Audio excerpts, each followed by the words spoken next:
parents, I'm so excited. So today we're going to talk about parents and their young. I know you've already read your pages in your book.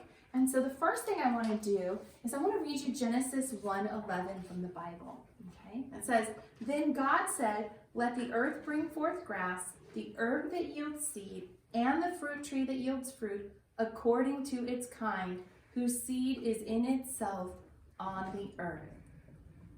Now, what that's telling us is that God designed plants to make more of themselves that look just like their parents, right? Because the seeds are already inside the plants, right? We talked about that in our life cycle yesterday. The seed comes from the grown-up plant, and then it gets planted in the ground and it makes a new plant. So that new plant's gonna look like the grown-up plant, right? So on page 64 at the bottom, there was a question and it said, why are plants like their parents? That's why, because God designed them. He designed the living things to make the same kind of living thing as they got to be adults. And so that's why plants, new plants, are like their parents. Okay?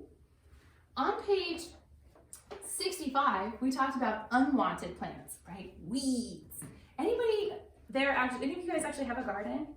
Okay, maybe? Yeah, I have a garden. And, well, I try to have a garden.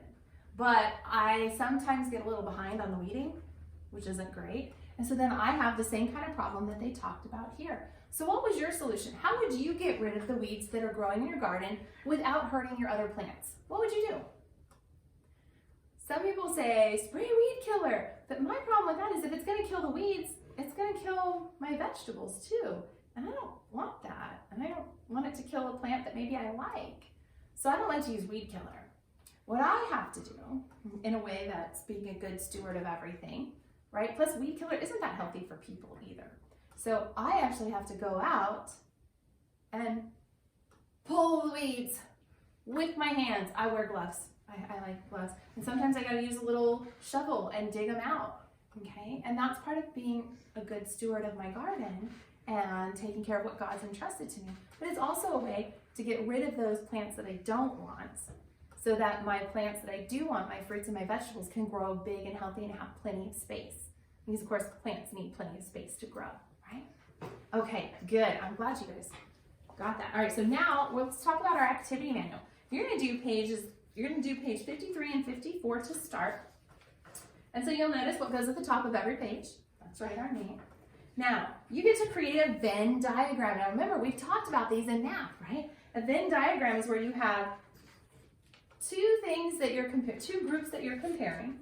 And so you put what's different about one of them here, what's different about the other over here, and what's the same about those groups is gonna go here in the middle. So here you're looking at our adult plant and our seedling.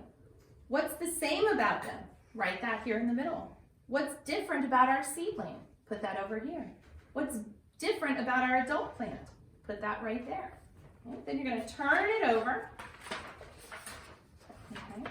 And you have right here. And so it says, according to Genesis 1:11, why are seedlings like their adult parents?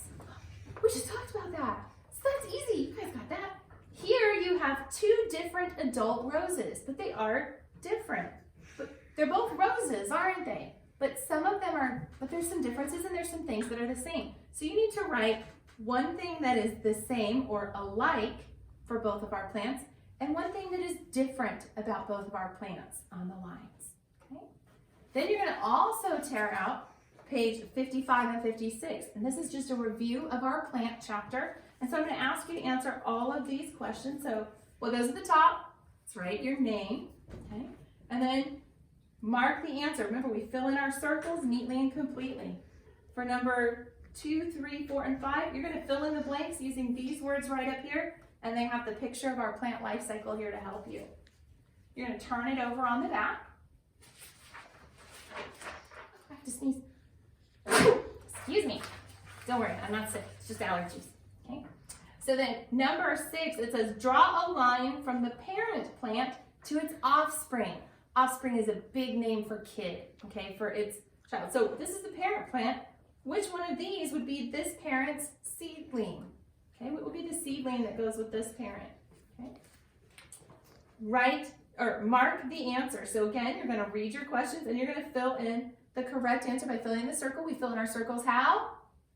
Completely and neatly. Very good. Okay, that's 7 and 8. And then you're going to be all done with that.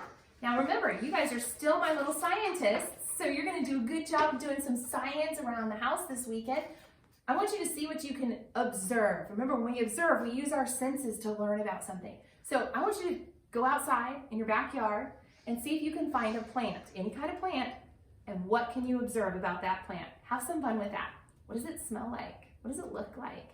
How does it feel? Now, if it's a cactus, don't feel it, okay? If it's sharp and pokey, we don't want you to get hurt, but find something that you can feel. Maybe you find a vegetable and you can even taste it. Okay? Have fun with that, my little scientists, and I'll see you guys again.